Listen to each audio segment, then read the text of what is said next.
GameSpot presents the HotSpot. It is Wednesday, February 22nd. I am Tom Magrino. We have an excellent show for you all today, mostly because Justin Calvert is here. Justin, how you doing? Good energy, Tom. I can't replicate that. No? But I'm excited that it's Vita launch day. Oh, we're not going to talk about Vita at all. I know. Which is probably for the best, because we've got a lot of Vita coverage on the site. Go check our site. We have, I don't know, most of it negative. I don't know how that happened. No, that's not true. That's not even true. Caro, is that not true? Not at all. Like lots of 7.0s, which people in the comments are like, "Why do you guys hate the Vita so much? Why are you giving it so many negative reviews?" Like, no, this is 7.0s are good. It says it right below the score with the good Pete Brown. Hey, hello. How you doing? I'm okay. We don't see you much. You don't? No. You probably count for at least 50% of our traffic. Thank you. With your guidance, as with Curtis said. And Chris Waters of On the Spot. I'm like the inverse to Peter. I know, You right? see me a lot, but my numbers are low. It's very true. But that's fine, because we have a good show for you guys. Syndicate. What do we got this week? We got Syndicate. We got Metal Gear Solid Snake Eater. And we have Ninja Gaiden Sigma Plus. Yes. So I was looking at these games this week, and I noticed one pretty recurrent theme is they're all kind of remakes, but they're interesting because and I was thinking about this. The way the game industry does remakes is very different than the way, say, the music industry does remakes or movies do remakes. Because with the game industry, it's like we port. That's our idea of a remake. Whereas with the music industry, we have covers. You know, we've got like, I don't know, Jimi Hendrix doing Bob Dylan. And this week is very interesting because certainly, I can't think of anything else that comes to mind in this way, but the game industry kind of did a remake the way the music industry does a remake, where it's a reinterpretation, or they put an interpretive spin on the Syndicate. Because, you know, this game is wildly different than what Bullfrog did. Yay, Dices. Unfortunately, we do not have Kevin Van Ort here. He is at work, but not at work. But The reviewer of Syndicate. The reviewer of Syndicate. He likes it, by the way, 7.5. But you do have players of spent Syndicate. Some quality time with the Syndicate. You got members of the Glaive Dragons here at the table. Members of the Glaive Dragons. You've got like half of the Syndicate here. That's true. Half of the GameSpot Syndicate is here on the podcast. But yes, let's get to that point of remakes. What do you guys think of the way game industry does remakes? Carol? Well, I mean, if you're talking about, I mean, what sorts of what's an example of a remake in the sense that you mean it right now? So like the way Ninja Gaiden is a remake is that's actually a rare the very lethal and highly dangerous remake of a remake. Yeah, it's on the Xbox game. It's a port of an update of the Xbox game. So it's definitely a game that, you know, by this point, it's sort of like if you've already played it and you've had so many opportunities to play it, there's not much reason to play it again or to buy it again. Right. Does it add in? Like, is this adding to the franchise in any way? No. It's just an example of a game that holds up so well that if you haven't played it, it's still really worth playing. But it doesn't contribute anything. I mean, the additions, which are the things like the Vita touch features and moving the Vita to like aim your bow and your bow and whatnot, they don't add anything to the game. The only reason to play this game is because it is, you know, the core game is still a really great game. And you need something to play on your new Vita. Sure. Yeah. I mean, does it feel like a cash-in? Is that what the purpose of this is? Or I think it's fair to say that. Yeah. I mean, but I mean, I can't be too, angry about that because I have so much love for the original game, and because I do want anyone who hasn't, you know, played it yet to seek it out and to play it. So I feel like, you know, every time they re-release it, it's probably reaching a few new people. But yeah, that is an interesting sentiment, because it seems like that's what gamers like. They like feeling that comfort of, oh, I totally get that nostalgia element. It's almost like, because a lot of the things that we're hearing with, say, the Syndicate is, oh my God, you guys, like the loudest voice are the ones who are saying, oh my God, you guys have ruined Syndicate. It's like they don't want the reinterpretation. Well, I think to your point earlier, the remakes that the video game industry does, like Ninja Gaiden Sigma Plus, are more aimed at capturing a broader audience or an audience on a different platform or an audience in a new generation than they are actually reinterpreting the source material, actually putting a spin on it, enhancing it. And, you know, that's more, when you think of a cover of a song, you like the ones that have a different spin, that have that artist's take on it. But there are covers of songs that are pretty much just the same song done again. They're less popular, but I do think it's... Well, there's something to that. They're less popular. They seem less popular, or they're not like beloved, and people don't cotton on to them the way they do something that's like a new remake of Strawberry Fields Forever or something. But I think that might be a function of the way the video game industry is at this stage, where the oldest console you have in your house now is, what, 6 years old, 7 years old? I mean, the stuff that you are buying, you're placing out a lot of games that you can't play unless you go back and buy that hardware. But then developers are like, publishers are like, we have these games, we have these properties, let's just bring it out again. People are going to buy it. The investment's not going to be the same as creating an entirely new game. So is it more of a function of the hardware and the way the video game industry is that way? Yeah. Oh, I mean, it's kind of interesting because if you think about, like, I mean, the film industry does this too. Like, there's probably, like, there's a Star Wars on every single platform at this point. Ghostbusters, like, when that movie was released, I had it on VHS. It's one of my all-time favorite movies. You know, when it was released on DVD, I totally bought it again. And I'm like, oh, hey, Ghostbusters on DVD. And then you're like, Blu-ray. Heck yeah, I put Ghostbusters on Blu-ray. And it's totally the same product, just being released and re-released. But, you know, I am part of the audience who is willing to shell out for it again and again. And it's oftentimes like, oh, there's a new, like, 5-minute featurette about the special effects or whatever. Like, that's similar to, like, what Ninja Gaiden Sigma, you know, that's kind of analogous, I think, to, like, to what that adds to the overall package is kind of, you know, minor stuff overall. Yeah, and there's definitely something that's different between a re-release and a cover. And I guess my question is, like, with the Syndicate cover, did that work? Was it a good reinterpretation, complete, you know, spin-off, the same way, you know, Hendrix did? I mean, maybe that's a bit of hyperbole, but does it fit that good feeling of a cover that maybe other media is able to accomplish? I think it does. I mean, I actually got a kick out of seeing some of the really deliberate kind of lifts and nods and references to the old, you know, PC game in the new Syndicate, and I think that the ideas that it incorporates, you know, like, for instance, in the original Syndicate, one of your abilities was the Persuadertron, which could kind of make enemy agents turn on each other, and that's totally incorporated here in this shooter, and I think it works, you know, really well. So and kind of getting able to experience that in, you know, first person with these guns that feel powerful, and in this, you know, pretty richly detailed cyberpunk environment and everything. Yeah, to me, it's a smart kind of reinterpretation of Syndicate that borrows enough of, like, the spirit of the original game or the core ideas of the original game to kind of revitalize the brand and to make a shooter that doesn't feel like just another run-of-the-mill shooter.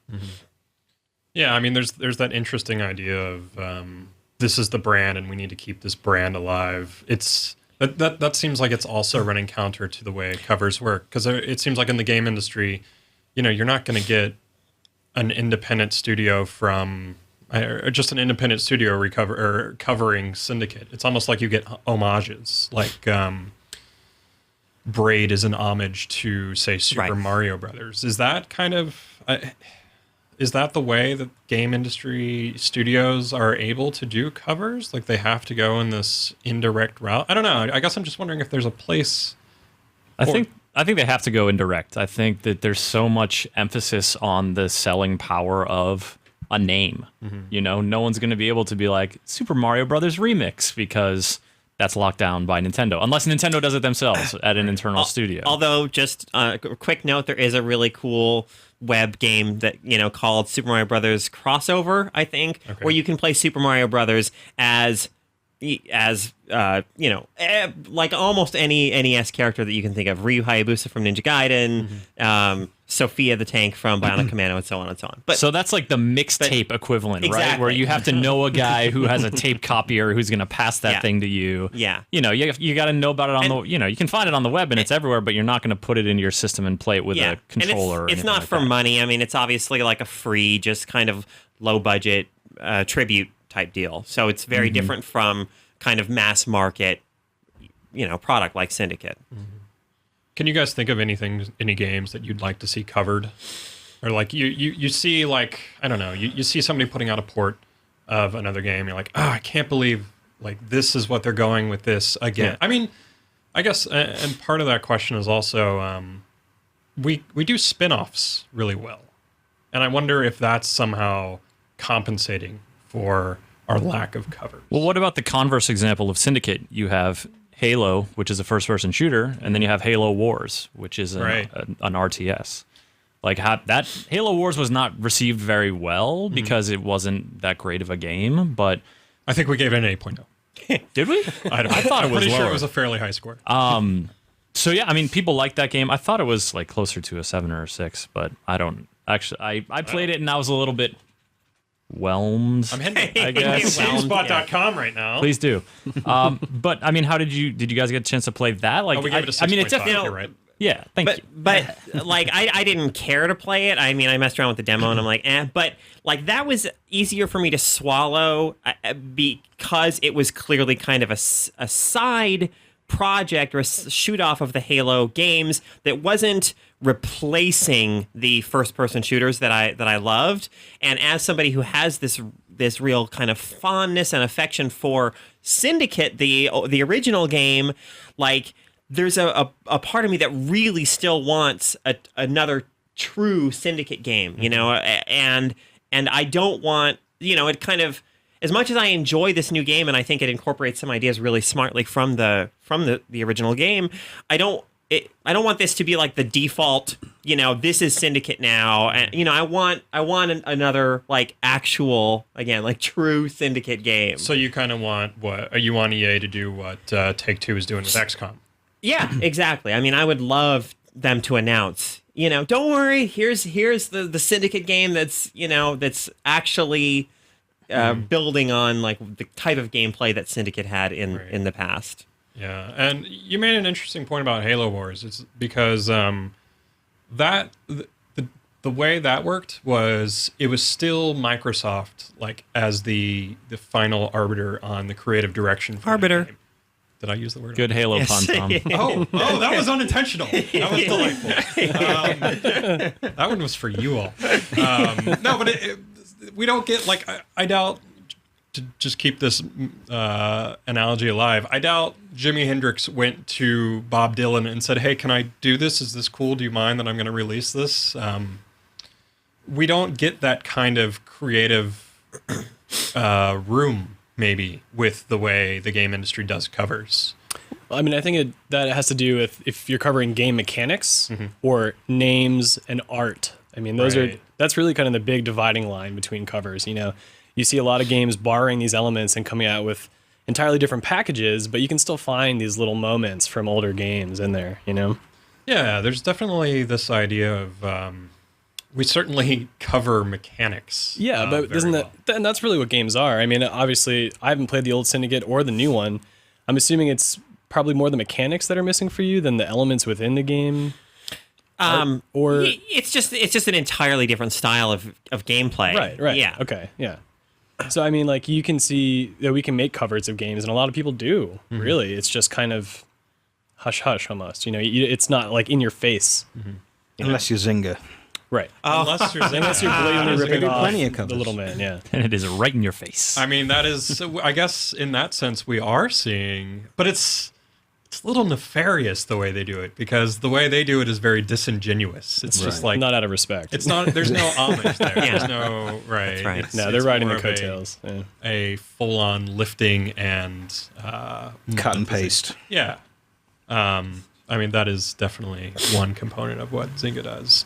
But so yeah, the getting back to the idea of mechanics, there, and as it pertains to Syndicate, like it almost feels like gamers, the way they look at these things is too narrow. Like we're okay if the mechanics look the same, but if you take what is it? So the problem with Syndicate is people are alienated that the mechanics look different, but it's kind of the same universe. Yeah, or we just have there's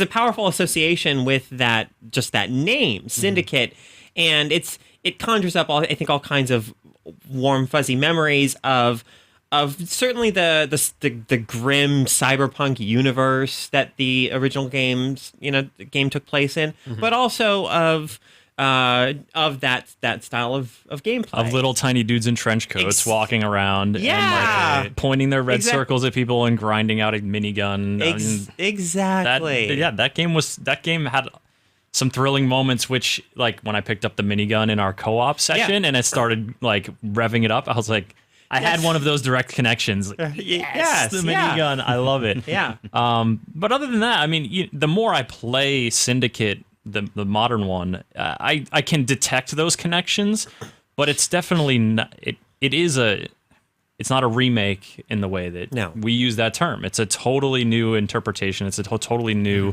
take on that world, and you don't see that so much because normally it's the gameplay mechanics that people are cribbing, like Peter was saying. It's not the story and the IP and the world, because that's preciously guarded, but you can't say, well, I used the cover mechanic, so you can't use it. Right. Like how many times have you described something as a Gears of War-esque cover mechanic or regenerating health, like in Halo? You know, like those things are constantly being spread throughout. And I mean, other you games. kind of get those kinds of. I mean, that's basically the iterative process. Like you see that through all sorts of media, like painting. You know, you progress one step after another. Through whatever painting stuff there is. Like Impressionism, then to Post-Impressionism, Post-Impressionism, to Cubism, or whatever. There's always just like the riffing upon what other people do. And it's kind of interesting also because the game industry is almost depriving itself of that ability to riff on what other people do by not being able to, I don't know, more openly... flaunt it. Yeah, more openly flaunt it, maybe. You know, say, hey, look, you like this game? We have those exact same features. You can't reference an older game. Then you'll just get, blamed for copying it a little bit. Yeah. I mean, that's definitely something that Zynga, in part, I mean, it's weird to... Well, they never reference games they're copying, and they'll flat out deny that they're copying and say, oh, no. We have totally, different, mechanics. They're small, but they're there, Yeah. And I mean, to Zynga's credit, they well, I mean, I haven't played a Zynga game, but from what I hear, Zynga does these games that they steal better, or at least they put a lot more a spin on it that is improving in some way, maybe. High-res graphics, perhaps. High-res graphics, if that one. I think that iterative process you're talking about totally exists in the game industry. So I'm not sure. Are you thinking that painters, as they see like, yo, Monet, like I really like the way you did that. I'm gonna try to do that over here. Is that cool? I doubt that. I mean, you probably have people who are colleagues and who share ideas, but then in any creative medium, you have people wanting to protect what they create, and then you have people wanting to like borrow and use people as inspiration. And there's that tug, that pull that if you don't play it right in this day and age, can get litigious and can shut you down. Right. So you have to be really careful about that. But you still see mechanics in games that clearly evolve over the years, and you see it and you're like, oh, this is a way better version of what they tried to do. Like there was a game we were playing recently that felt like Brink. Oh yeah, like Syndicate kind of feels like Brink in the way that you can use your abilities on your teammates, and that's those buffs. Those are an important part of the team dynamic. But because you can it just it was smoother. It was more. They sort of tweaked it a little better, and it was a smaller emphasis. I don't know. I found myself it echoing Brink, but I liked the way Syndicate did it better. There's clearly that connection is still there. Yeah, you're totally right. I started to go down a line of thought that was incorrect. So No, just, you're right. But the one thing I wanted to say about that was completely forgot what I was going to say about that. But it's cool. Well, we've been talking a lot about Syndicate. There are other remakes that we have on the table here, right? I mean, right. So Pete, Yes. Metal Gear Solid Snake Eater is an interesting remake in that, and I haven't played this. From what I hear, it's an interesting remake in that it seems like they actually made the core game better. There's one specific element they added that really does make a big difference. It sounds small, but the ability to crouch and move while crouching. In the old games, you would either be standing, crouching still, or if you had to move in like a sort of covert way, you would get on the ground and crawl. And you can fire from that perspective, but it's a lot different than being able to say quickly crouch down, move a few feet and fire. It makes things very abrupt. And so this game has much better flow, but really it's mostly the same game. It takes advantage of the 3D and the 3DS in a good way. It doesn't really change the game as a whole, but it's a nice feature. Right. But it's like one of those games where it's like it's so good that there's no reason to not have a version accessible today. Rather than have to have a backwards compatible PS3 or something. Yeah, and this kind of applies to Ninja Gaiden too, in that there are definitely, it makes more sense to be doing these types of remakes for platforms like the Vita or the 3DS, just because the technology is wildly different than what we have gotten previously. Like, it makes a lot more sense to bring Ninja Gaiden to the Vita from the PS3 than it did from the 360 to the PS3 in Sigma, or the Xbox to the 360 and Ninja Gaiden Black or something. Well, Black was actually just a update on the original Xbox, right? But yeah, I mean, you're reaching. I think you have the potential to reach a different audience, and yeah, I mean, I agree. It makes more sense to put these out. There's a logic there to making these games available on handhelds. That are very different from the consoles on which they originated. Right. I mean, I guess to me, it just seems a little bit less like a cash-in when it comes to, I mean, I think it's still very easy for the developers. I mean, you can say, well, probably was a minimum of effort on their part, and they were able to just kind of slap this together and publish it and throw it out there. But yeah, I mean, as long as the game itself is still fundamentally a good one, if it holds up by contemporary standards, if it's worth playing, I mean, where's the harm in putting out a good or great game for more people to play? It depends on how much they charge for it. Well, yeah. You'd like to see maybe a discounted price on something like this. Yeah. I mean, that is interesting with the, like, do you guys get excited about remakes? Like, if somebody announces, say, a remake for an HD remake for Shadow of the Colossus, which is coming out soon, is that something? Or is out? out. It's always been out for a while. Sorry. It's okay. Yeah, but yeah, that thing happened. Silent Hill is another one. There's been a lot of HD remakes recently. Do these things excite you? Like, are they things that you're like? I mean, is it something that is exciting to you in the same way that a Blu-ray Star Wars would be exciting? Yeah, I still get excited about that stuff. I haven't started playing it yet, but like Jack and Daxter in HD. I got that. I definitely plan to play that. What's the mechanism there, do you think? Like, what is exciting you about it? I think it's just, I mean, I have really fond memories of the original game. So it's a chance to revisit those without having my rose tints shattered, maybe. Because, anytime you get, like, I've been going back to PS1 games on the PSP, and even on the small screen, they don't hold up. So a chance to see them in HD, and it's like, that's more how I kind of remember them in HD anyway. Right. Like it's kind of strange. I'm having a similar experience with. I've been playing some Ocarina of Time 3D lately, and for me, it's a way to re-experience a game that I have very fond memories of. That doesn't it doesn't tarnish my original vision because my memory of the game looks stunning. The reality is the the original game today does not look stunning, but they've done such a nice job sprucing up the visuals, making the interiors much more detailed and filled with lots of little knickknacks and things that, it's a fresh way. It's like playing it again for the first time. Mm-hmm.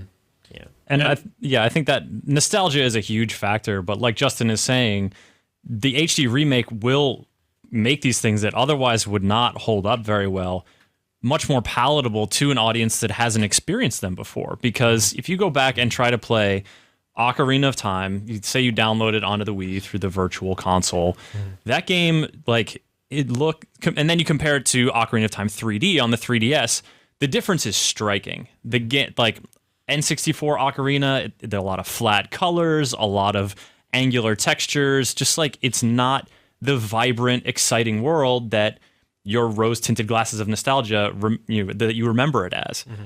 But that's still there. It's just, it needs a little love, a little attention to get it sort of up to modern standards. And then I think it's a great way to bring stuff back, provided you do it right. I mean, not just because you have an HD remake does not mean you're going to do it right. Right. Yeah, and the thing about bringing stuff back, it's like the way.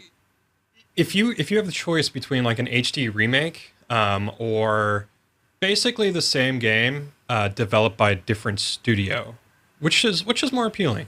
I'm thinking something that comes to mind is the not Clover Studios, the Platinum Games guys doing a Metal Gear game. That's really interesting to me because they aren't entrenched in the Hideo Kojima culture. It's almost playing in somebody else's playground. That seems like more of a real cover to me. Yeah, well, no, I don't know that. I don't know. I mean, that to me is going to be more like they're writing a new song with the instruments that Kojima has provided or something. Right. I don't know. It's tough to make the analogy there. Hendrix doing Dylan. You've got the same lyrics, completely different guitar. Yeah, I feel like, I agree that that's really exciting. That's exciting to me. Mm-hmm. I think that there's a real potential there for Platinum Games to take the things that we maybe like about Metal Gear, but totally put a different spin on them, reinvigorate them, do something just completely amazing. So, yeah, I guess given the choice between an HD remake of an older game and, it really all depends who's doing it, what are they playing with. But yeah, Platinum and Metal Gear, that to me is an incredible matchup. It's got amazing potential. So what if Platinum took the Metal Gear and made it a first-person shooter? Well, if it's first-person shooter, I don't know. What if they made it a game like Bayonetta? Well, I would be happy with that because I think Bayonetta is amazing. Yeah. But hopefully if it's exactly like Bayonetta, obviously that's going to be disappointing. Because we've basically played this game before. I was hoping you'd do something totally, not totally new, but something that felt more like Metal Gear. Yeah, or that felt like a combination of Metal Gear and some new elements to create something that's not quite like anything we've played before. Yeah. I think that kind of cross-pollination is pretty cool. I don't think it's something that we've really seen too much in gaming, but the idea of having a little bit more breathability between these sort of hermetically sealed developer IP combos, I think could lead to some really interesting stuff. It can also be weird. The GameCube had that Star Fox adventure game that was made by Namco, I think. Mm-hmm. There was a few things, and the F-Zero X was developed by also not Nintendo. And of course, that lovely Sonic and Mario go to the Olympic Games. Yes. Yes. No, it doesn't always work. It doesn't. Yeah, no, exactly. Yeah. But do you appreciate that it they at least tried. I like that there's the opportunity. I mean, there's something going on right now. Nintendo just announced this morning with... Yes, I saw that. I can tell you in 1 second. It was like Capcom, Namco, and Nintendo. Sega, Namco, and Capcom for a 3DS collaboration. Yeah. I don't know anything about this other Like, than... Their powers combined, we will make a 3DS game. We'll make another Smash Brothers. Sonic Pac-Man, and yeah. There it is, Calvert. Yeah. We will have our characters fight each other. Oh, man, that's what it's going to be, isn't it? Details are thin concerning the Mystery 3DS project, but a teaser website for the effort is now live, which shows a gloved hand punching in the number sequence 032760 on a keypad.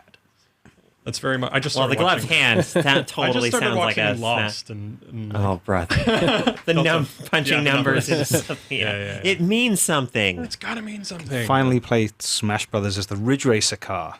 Finally.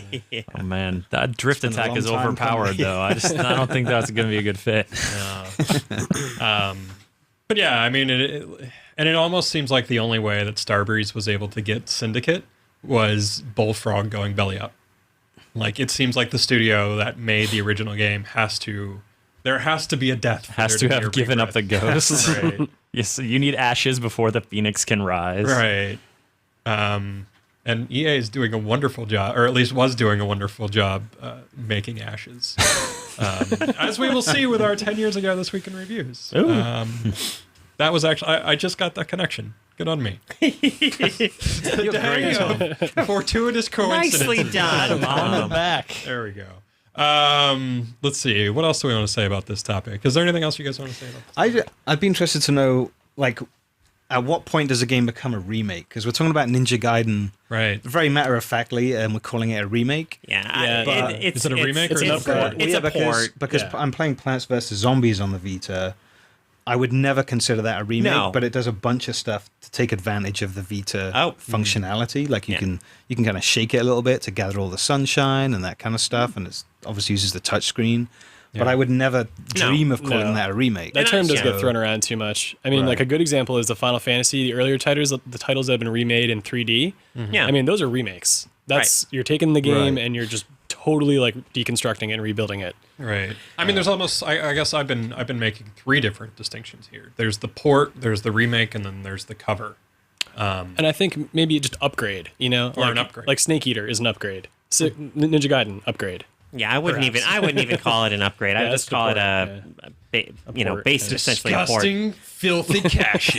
No. It's just the Vita version. Yeah, They it's couldn't the put it Vita out before version. now because the Vita didn't It's exist. a Vita version, and it has the word plus at the end of the title. Right. So is that the criteria that it has plus at the end? Yeah. of it? Or 3D, depending on the Or platform. 3D? Yeah. I get the other thing that I wanted to say about this quickly is that You don't need to be quickly about it. okay, all right. The other thing that so for all this talk about like HD remakes and things like that, and how they can make older games playable, there's a part of me that I feel like there's a line there that I don't want that to become sort of necessary, because like I think of back at the time in like the 80s or 90s when Ted Turner was on this like colorizing rampage and like colorizing old black and white movies to make them like viewable by contemporary audiences who could not possibly sit through an hour and a half or 2 hour black and white movie. Yeah.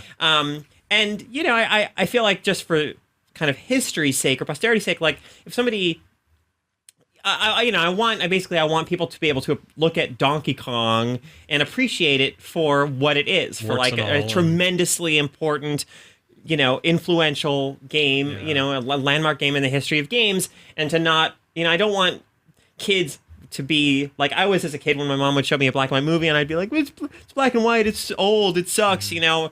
I'm sure, you know, No, I young mean, people in the that's- future will be like, this is old, it sucks, but I mean, you know, it's interesting because there's that perspective there of things being so seminal that you look back on it and you're like, oh, what's the big deal? I mean, you know, you look at a movie like Citizen Kane or something, and it's like, what's the big deal? But with a game like, I don't know, Doom, you know, people don't realize that before that game came out, there wasn't, you know, the 3D graphics. Right. And so when you look at it, unless you know what you're looking for, unless it you have doesn't have that cultural significance. you or need to that- have a sense of the history of the influence of what that game did that no game before it Right. done and why it was so mind-blowing at the time, and and will always be an important step in the development of games. Yeah. I'm not entirely sure how you convey that point other than a title card screen saying, hey, yo. Yeah. I guess I vastly important stuff is going on I right hope now. that these like struggling video game museum projects and things kind of really somehow a struggling museum known as the Smithsonian Institute. Right. I hope that they are successful and that, the future generations who play games and enjoy them as a form of entertainment kind of They'll take read a little the time to placard. learn about the history of games as well. So should HD remakes, because you're crossing the line from consumer getting a game to play and enjoy it to someone researching the history of video games, and it's fascinating, and they're like that kind of historical play has immense value. But I think in order to do something to convey something like that about Doom, you'd have to set a person down and be like, here, play 15 minutes of Wolfenstein 3D. Here, play some Pathways into Darkness. I think a certain amount of just knowledge. I think once a person has a certain like I now have enough knowledge of cinema that I can watch, black and white movies. I can watch noir movies from the 40s or whatever, and I can totally enjoy them for what they are, and despite the fact that they're in like black and white and everything. And I think it's a similar thing.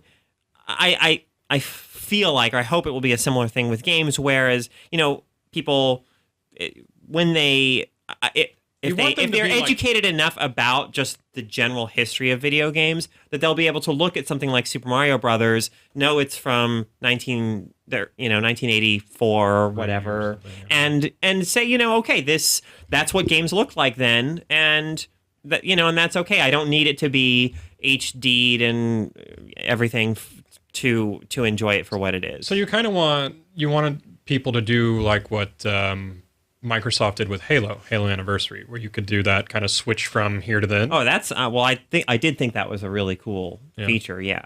Chris Waters, did you think that was a really cool feature when it was in the game? Oh yeah, absolutely. Yep. I mean, and not just because of my own love and extensive playtime with Halo Combat Evolved, playing through Combat Evolved Anniversary, it was an insight into the progress of a decade.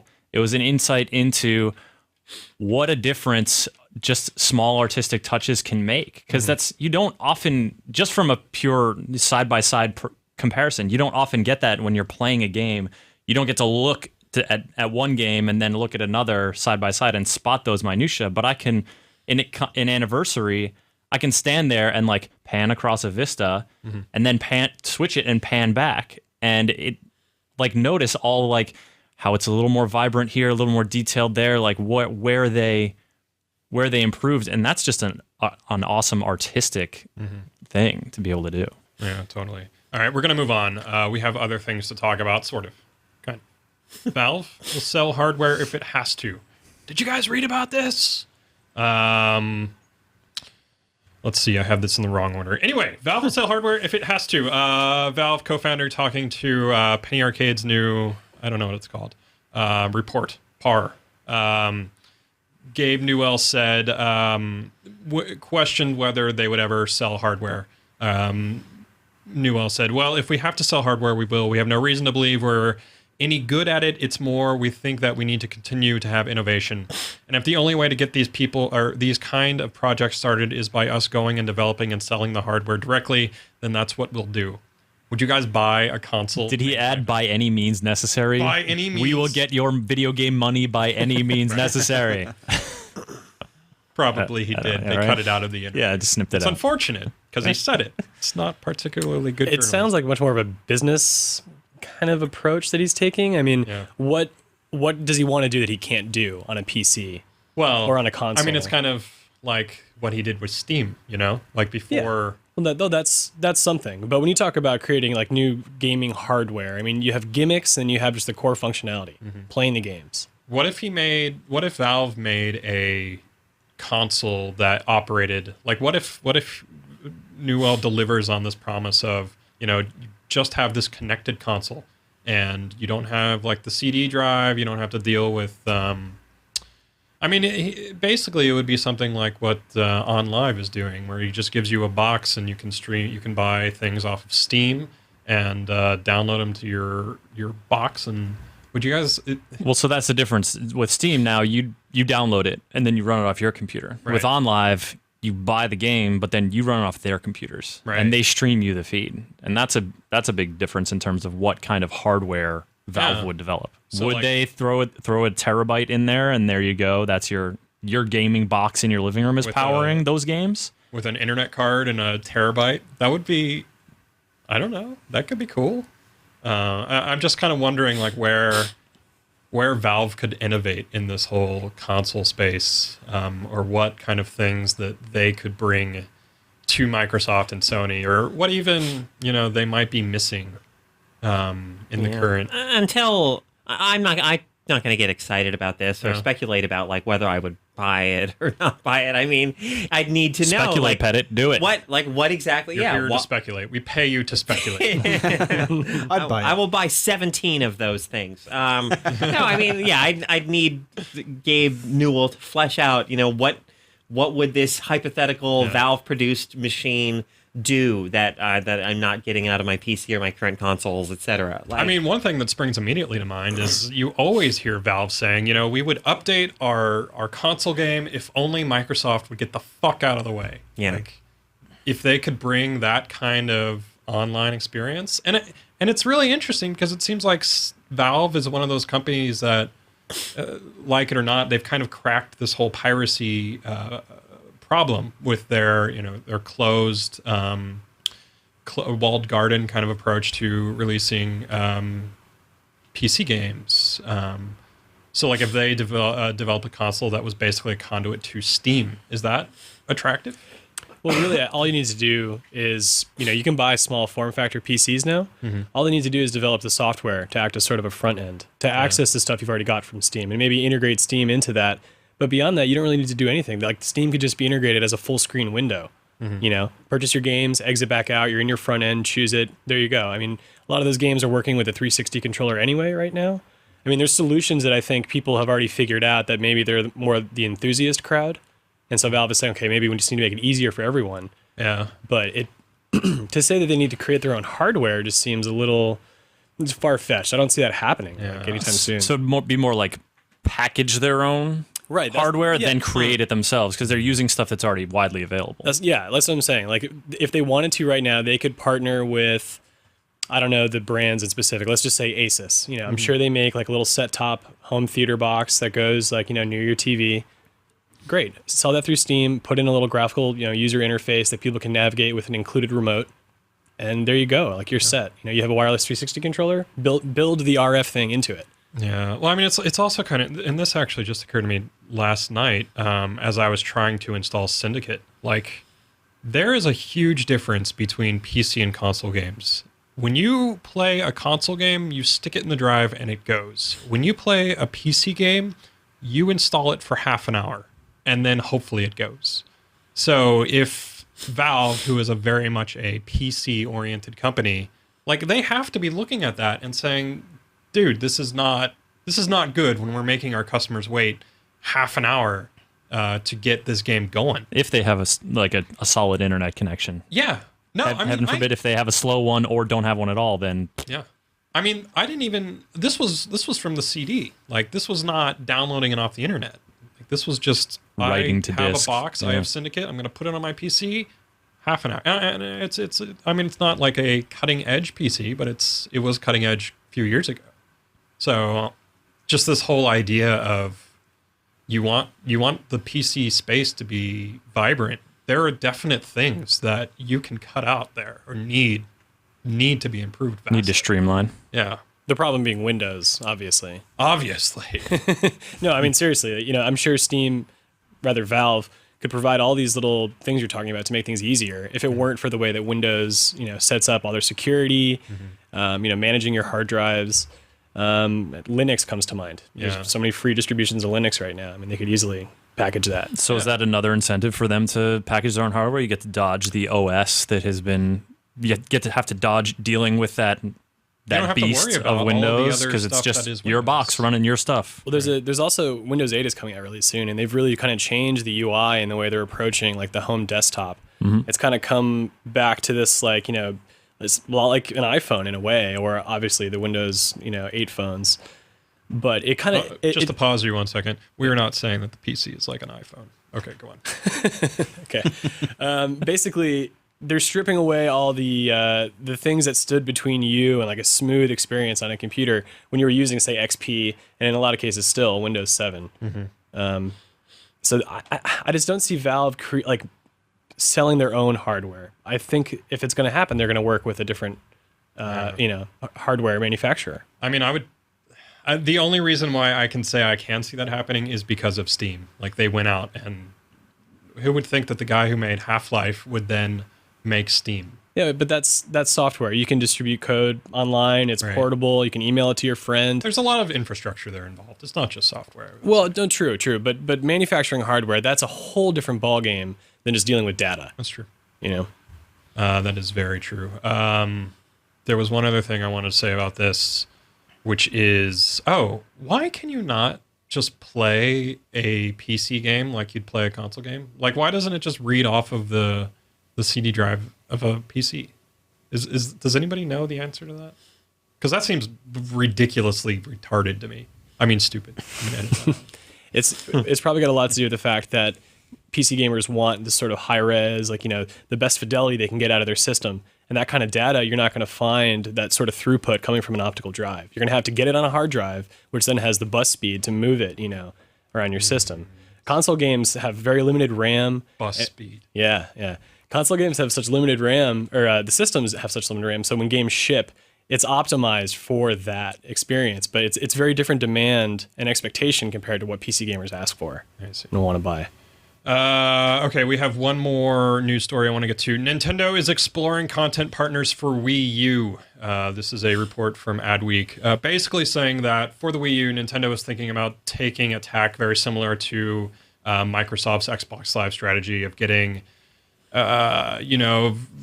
becoming a box for Verizon and Comcast, or, getting a bunch of HBO stuff and a bunch of Last FM stuff. Fine, CBS property. Just all these various tangential things, basically turning their box into a media device, a media entertainment center. Are they playing catch-up? You mean like Microsoft, like the Xbox 360 and PlayStation 3 are trying to do right now and have been purporting to do for years? Exactly. They are trying to do that. Is this them playing catch-up? Are they going to be missing the next big thing, or is this a step that they very much need to take?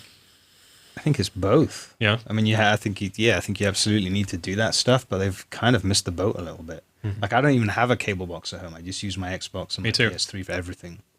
Yeah, I'm at the point where I use Netflix for movies, and I use Hulu for TV, and that's about it. I mean, there's probably some other. I even have I've been using the UFC app to watch those fights and stuff. And I just started experimenting with the ESPN app to watch some football when that was on. Does anyone in this room have cable proper anymore? I do. You do? Yeah. Shame. Okay. Yeah. I know. Get with the now. How's last decade treating you, Pettit? But yeah, was there? No, I mean they are playing catch up. Like that's the new that's the new That's our standard. show, everyone. Thanks. We're not a sponsor of Coca-Cola, I swear. Coca-Cola actually give us money. You should. I don't know. Sorry. Justin's right. I mean, that's like the new standard. You got to have that stuff if you're gonna, because if you're stacking up, if someone is in the store being like, oh well, I guess I could play games on this Wii, but I can. What can I watch the Netflix? Can I get my TV out here? I can do that through other systems. Mm-hmm. You want to get that basic functionality in there, but it seems like they're also going to fall behind again because they're not. This is not pushing the envelope forward or the functionality of a console forward. It's catching up. Yeah, I mean, it's almost also like Sony and Microsoft have this first movers advantage where, if you're going to watch Netflix, you don't think, I'm going to turn on my Wii U, I'm going to turn on my 360 because that's what I've been doing for the past 3 years. Mm. That said, you can do, Netflix has been on the Wii for a long time. And so if you have current Wii owners looking to think okay, I'm going to upgrade, I'm going to buy another system. Well, this was my first video game system I had in a while. Maybe I should step up to the HD console. Maybe I should go Xbox or PlayStation.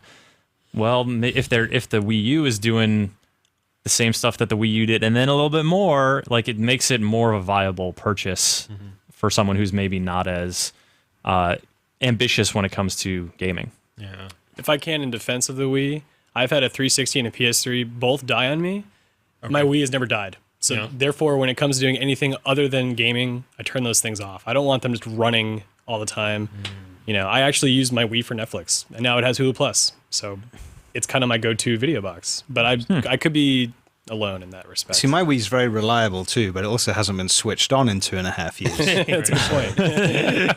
I assume it still works. I switched mine on recently, and the B stopped coming through with my RNG. The what? My color inputs are all messed up. Oh. My RGB is like Your RG. is, yeah. All right. I don't know what I don't even know where my Wii is at this point. If you've seen my Wii, you know, write in. That was bad. Yeah, the other point about that was it's kind of.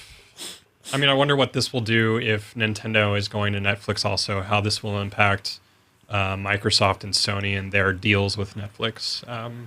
Whether it would be good or bad. It seems like Netflix is, or not just Netflix, but HBO and all that other stuff. It's like, I wonder if this is going to end up costing us more. It seems like it might cost us less just because Microsoft and Sony will have a further incentive to subsidize it in some way. But well, do you see this going down the pre-order bonus route where like subscribe to Netflix on your Xbox 720 and you get, you know, Stars movies. Subscribe to Netflix on your PlayStation 4 and you get all AMC original series day and date. That would be so bad. You know, like there are so many money-making ventures that would just be horrible. Because this generation, you have Netflix across all the platforms, but in this scramble to like, you know, differentiate, catch up, make yourself the unique thing, like it's a dangerous possibility. I mean, that is, and there's such a huge precedent for that. Like Microsoft has, you know, Call of Duty packs a month early. What if they did that for Netflix? Have we seen that? So my question to you guys is: have you seen that jump out of the gaming sphere and into other apps? I mean, Hulu Plus on PlayStation 3 and Hulu Plus on the Xbox 360 have different like. Well, I guess that layout is pretty similar. Netflix on both systems is different. Yeah. Like they have different apps, but the functionality is basically the same. Yeah, I think the only thing that's coming to my mind is I feel like I remember a report that Microsoft had a 1-year exclusivity with Netflix, and that's why it took Sony so long to get it on the PS3. Mm-hmm. So that's the only thing that comes immediately to my mind. I don't know if anybody else has any. I'm going to go widescreen. Well, let's hope that's a brave new world that we never see. Let's hope that is a brave new world in That's terrifying. In the Huxley sense. Okay, we're going to finish up with this. 10 years ago this week in reviews. 7.8. This game is essentially a sprawling 3D adventure that's like a Zelda meets Tomb Raider, though the actual environments you'll explore are pretty original, as is the method by which you'll get around. Throughout the game, you'll have access to a ship and a crew, which you'll use to sail between groups of tropical islands that make up... Is it like Black Cat? Ooh. What is it, like the Legend of Pirates Cove or something You're like very that? Close. Pirates, the Legend of Black Cat.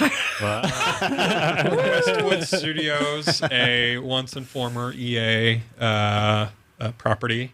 When are we going to get, you know, Starbreeze taking on Pirates, the Legend of Black Cat? Yeah. Pirates are in an MMO phase right now. We need to, move on Or from that. what is it? Is Risen the...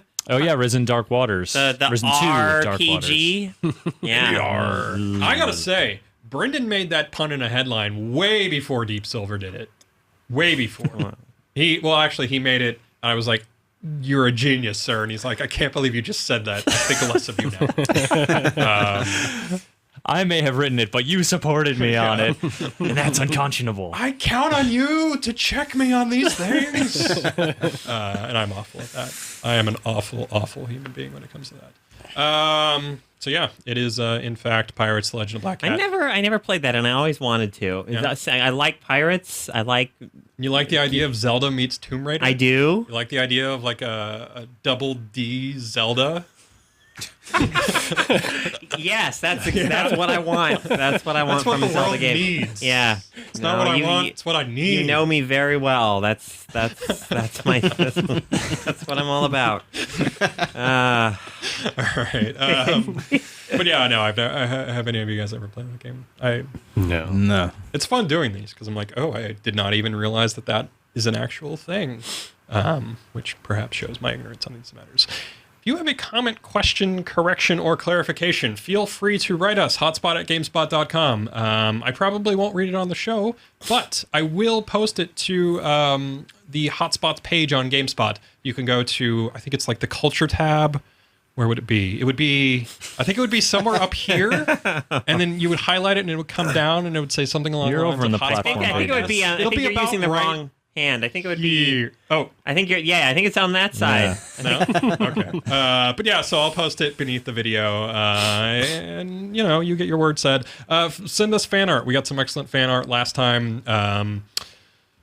There was one that was very good. I'm trying to remember the name of the guy who did it. You're going to paint us a picture with words here, Tom? Yeah, I wish I had this queued up, but I don't. So sorry about that. But you can see it on Culture Band. In the meantime, while we're talking about art, I just want to give a quick shout out to Syndicate because this is continuing the excellent trend of reversible box art. Yeah. And so instead of the normal business, you get something that looks like this on your shelf. That's kind of that's some cooler. pretty not bad box art.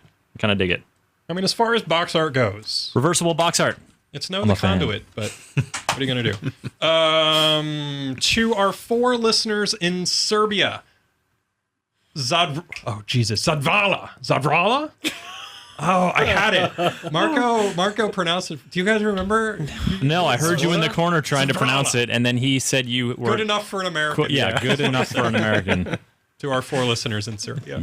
I'm sure they'll appreciate the effort, even though you completely botched that. Serbians will kill a man for nothing. That's what Eastern promises to you. Little known fact. Little known fact about Serbians. They're murderers. Well, I'm sure our they are 4 now. Serbian listeners are real thrilled with that little shout out you just gave them. Nice work. This always happens. Me butcher your language and then slander your people. Sorry about that.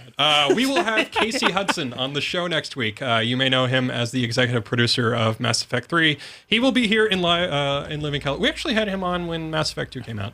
He's a pretty cool dude, so he will be here. Also, there is some cool stuff happening with the hotspot during GDC week. It's not all completely ironed out right now, but the things that are ironed out are pretty freaking cool. So that will be cool. I promise you. There will be a lot of hotspot that week. What else do we have?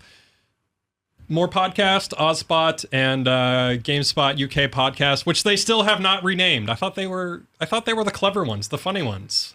Justin, you're British. I suggested that name for them. Oh, did you? They originally wanted to call it the Brit Spot. Oh. You definitely and I did told them it would be a lot better. easier to find on iTunes if they called it the GameSpot UK podcast. Oh, so it was an SEO. Well, I think it's better than Britspot. So I can take credit for that. I think we can agree. Incredibly creative. All right, that's They're having some naming issues over there as well. They are have having- legal troubles. yeah. I don't even know what I guess we got sued by somebody. Yeah. Maybe not sued, but somebody threatened us with a gavel. Yeah.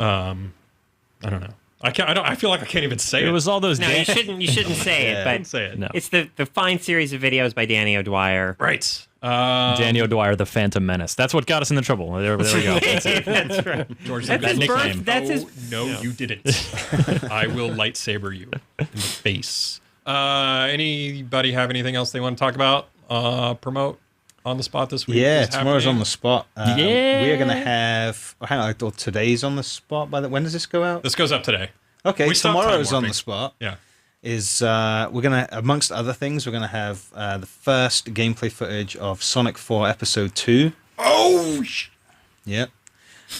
And we are giving away a bunch of Sega stuff, Okay. including a bunch of Virtua Fighter T-shirts that can otherwise only be obtained by winning tournaments Ooh. in North America. And currently there are only 3 of them in circulation in North America, and we have another 3 to give away.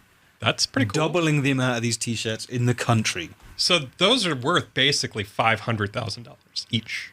There's For also tax some- purposes, no. No. But when you're insuring them, absolutely. Yeah. It's some sweatshirts too. I thought I saw. Some. Yeah, and some hoodies. They're like real they're like retro Dreamcast hoodies we got from Sega.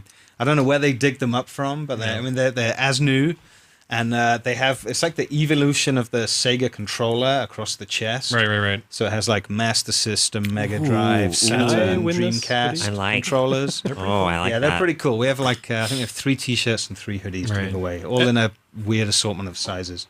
And we'll probably have some video game related content as well, programming wise. Yeah, Virtua. It doesn't matter. But I think Yeah, this Virtua Fighter. Virtua Fighter's on there. Yeah. Sonic's Asura's on Wrath. there. I'll be showing Oh, off. that's right. Asura's Wrath. I'll be showing Punching. off Gangstas in Space. Oh, no. New Saints Row the Third DLC. Yeah. So yeah. Anyway, Yeah, that reminds me. Asura's Wrath is out this week. It's apparently the evolution of anime. Read into that as you. Pete, anything? Thanks No? for having me. No. Yeah? Yeah. You ready to go? No. Can we stay? No, We we stick gotta around? go. I'm sorry. Justin Calvert, thank you for swinging by. Yeah, no worries. Carolyn Pettitz, yes, my pleasure as always. Chris Waters, Thank you, Tom. Thank does you. it for me. Thank you for tuning in, everyone. HotSpot out!